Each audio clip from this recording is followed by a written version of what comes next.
नमस्कार, मैं हूं अंजलि इस्टवाल और एक बार फिर से हाजिर हूं बस इसी दुआ के साथ कि फिट रहे इंडिया।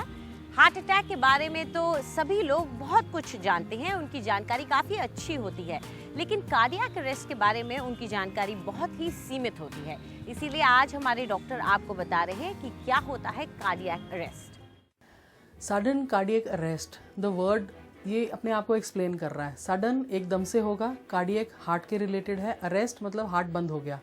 अगर हार्ट एकदम से बंद हो जाए चलना तो क्या होगा? पेशेंट बेहोश होकर गिर जाएगा और उसकी अकस्मात, जिसको कहना चाहिए, मृत्यु हो सकती है।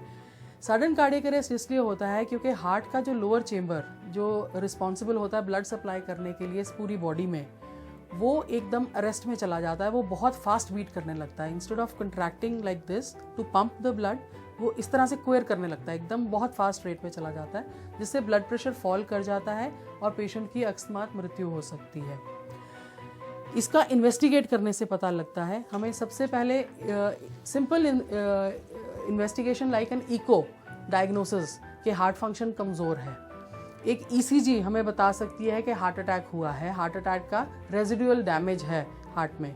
दूसरा, हॉल्टर टेस्ट कर सकते हैं, 24 घंटे की हॉल्टर मॉनिटरिंग, ईसीजी मॉनिटरिंग कर सकते हैं, जिसमें इस तरह के जो इलेक्ट्रिकल स्पार्क्स आ रहे हैं वो पहले से कैप्चर हो सकते हैं। बिफोर के एक इलेक्ट्रिकल जैसे स्ट्रॉम आ जाए उससे पहले हम हॉल्टर में कैप्चर कर सकते हैं। 24 घंटे में पता लग सकता है कि क्या वो स्कार इलेक्ट्रिकली चार्ज हो रहा है कि नहीं हो रहा।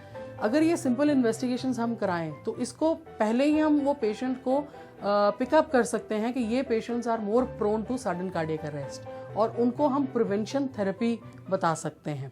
अगर आपको मसालेदार खाना खाने का शौक है तो इसका क्या असर पड़ता है आपके शरीर पर, ये भी आपको पता होना चाहिए, बता रही हैं हमारी न्यूट्रिशनिस्ट। बात करते हैं तीखे खाने की। बहुत लोगों को चटपटा खाना, तीखा खाना, मिर्च वाला खाना बहुत पसंद होता है। तो हम एक अनयूजुअल डिस्कशन करते हैं कि इसमें फ़ायदा क्या होता है। अब लोग सोचेंगे कि चटपटे खाने में तो फ़ायदा कुछ होना नहीं है, लेकिन इसमें एक छुपा हुआ फ़ायदा है। अगर आप हरी मिर्च का प्रयोग करते हैं, हरी मिर्च अगर आप खाते हैं तो उसमें बहुत हाई मात्रा में विटामिन सी होता है।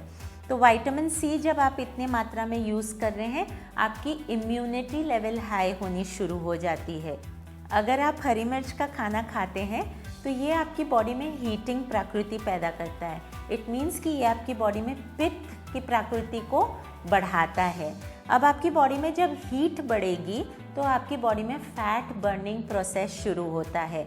आपकी बॉडी में फैट स्टोर करने की मात्रा कम होती जाती है। अब हम बात करते हैं इसके कुछ नुकसान की। तो इसमें ये होता है कि जैसे कि मैंने आपको पहले बताया, पित्त की प्रकृति इसमें एग्रीवेट होती है। तो अगर कोई पित्त वाला इंसान इसे ज़्यादा खाता है तो उसके एसिडिटी की प्रॉब्लम, उसको बहुत ज़्यादा स्वेटिंग की प्रॉब्लम होनी शुरू हो जाती है, हार्ट बर्न की प्रॉब्लम शुरू हो जाती है। तो ना तो आप एक्सेस खाइए ना आप कम खाइए, एकदम एक बराबर मात्रा में अगर आप अपने मिर्चों का प्रयोग करते हैं, मसालों का प्रयोग करते हैं, तो आपका हेल्थ एनहांस होता है। कुछ भी चीज़ ज़्यादा या कम एज इट इज़ हार्मफुल होती है। और आइए, अब वक्त आ गया है हमारी योगा एक्सपर्ट के साथ कुछ नए आसन सीखने का। नमस्कार, आज हम वार्मिंग अप पोस्चर करने जा रहे हैं, जो आप उठते सार ही अपने बेड में कर सकते हैं। इसमें हम जो ब्रेथ यूज़ करते हैं उसे हम ब्रेथ ऑफ फायर कहते हैं। तो जैसे ही आप सबसे पहले सुबह उठें, आप ये पोस्चर करें, अपनी लेग्स को सीधा रखते हुए बेड में जैसे ही आप लेटे हुए हैं, यहाँ से आप अपने आर्म्स अबाउट 6 इंचेस रेज करें बॉडी से, और अपने जो पैर हैं उनको जॉइन करें। उसके बाद आप अपने पैरों को 6 इंच ज़मीन से उठाएं और अपने हेड को भी ऊपर उठाएं और अपने टोस की तरफ देखें। इधर आप ये पोस्चर में ब्रेथ ऑफ फायर करेंगे। 1 to 3 मिनट्स के लिए होल्ड कर सकते हैं। उसके बाद एक्सेल करके अपने राइट साइड की तरफ टर्न करते हुए आप अपना दिन स्टार्ट कर सकते हैं। इसको आप जैसे हर रोज़ प्रैक्टिस करेंगे, आपको इससे अपने कोर में स्ट्रेंथनिंग मिलेगी और बहुत क्लैरिटी मिलेगी माइंड में। आज के लिए इतना ही। नमस्कार। आज हमारी ब्यूटी एक्सपर्ट आपको बता रही है कि आपके अंडर आर्म्स में जो डार्कनेस आ जाती है यानी कि कालापन आ जाता है, उसे कैसे कम करें।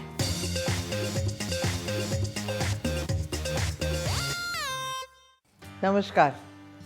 अक्सर गर्मियों में स्लीवलेस कपड़े तो हम लोग बहुत ही कॉमनली पहनते हैं, लेकिन अंडर आर्म्स पे जो सर्कल्स पड़ जाते हैं या दाग धब्बे हो जाते हैं, शैडोज़, उसको हटाने के लिए आपको एक बहुत ही आसान रेसिपी बताने जा रही हूँ जो आप घर पे बना सकते हैं।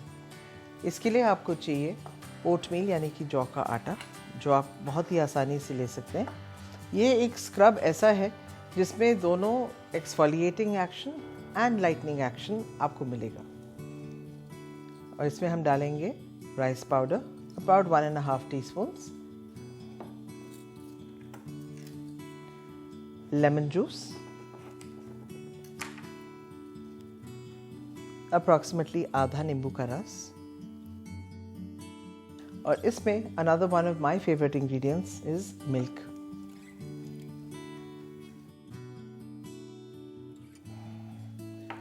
ये स्क्रब नहाने से पहले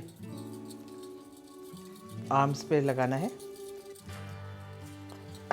थोड़ा गाढ़ा है, थोड़ा सा इसको पतला करने की ज़रूरत है। इसको आप रोज़ 4 या 5 दिन करेंगे तो आप देखेंगे कि आपके जो अंडर आर्म्स के डार्कनेस है, इट विल स्टार्ट रिड्यूसिंग। इसको आप एक जार में बना के फ्रिज में बड़ी सेफली 1 हफ्ते तक रख सकते हैं। ये ख़राब नहीं होएगा। करीबन 5-7 मिनट स्क्रब करने के बाद आप इसको धो डालें और आप देखिए कि आप बगैर किसी हिचक के स्लीवलेस टॉप्स पहन सकती हैं and your dark arms will be completely fair and lovely. Take care, see you tomorrow. हम तो आपसे कहते हैं कि रोज वर्कआउट कीजिए, तो आज भी एक अच्छा और नया वर्कआउट लेकर आई है हमारी फिटनेस एक्सपर्ट।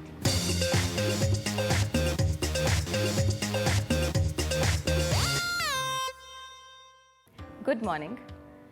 अक्सर देखा गया है कि बैड पोस्चर या स्ट्रेस भरी ज़िंदगी की वजह से बैक में हमें तकलीफ़ रहती है। उस स्ट्रेस को रिलीज़ करने के लिए आज हम लाए हैं 2 स्ट्रेचेस। तो आइए मेरे साथ मैट पे। पहले स्ट्रेच के लिए हम अपने स्टमक पे इस तरह से लेट जाएंगे। अपने हेड को स्टेशनरी रखना है और एक हाथ और एक लेग को उठाएंगे हम ऊपर की ओर। Alternate hand and alternate leg को रेज करेंगे। हमारा हेड हर टाइम पे स्टेशनरी ही रहेगा, हिलेगा नहीं। ना हम इसे रेज करेंगे और ना ड्रॉप करेंगे। इस एक्सरसाइज को 2 से 3 मिनट तक कीजिए। दूसरी एक्सरसाइज के लिए अपने दोनों हाथों को आगे की ओर लेके जाइए। इसमें भी आपका हेड स्टेशनरी रहेगा। अपने पाम्स को एक दूसरे की ओर फेस कीजिए और लेग्स को और हाथों को इकट्ठे रेज कीजिए। इस पोजीशन को होल्ड करके रखिए और धीरे से ड्रॉप कीजिए।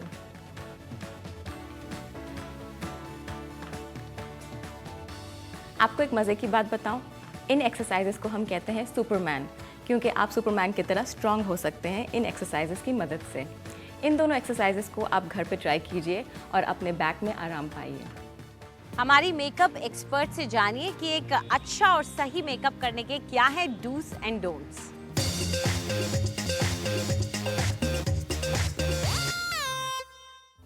आज मैं आपसे शेयर करना चाहती हूँ कुछ ऐसे इम्पॉर्टेंट डूज एंड डोंट्स जिसका कि आपको मेकअप करते समय खास तौर से ध्यान रखना चाहिए। तो सबसे पहले बात करते हैं आई मेकअप की।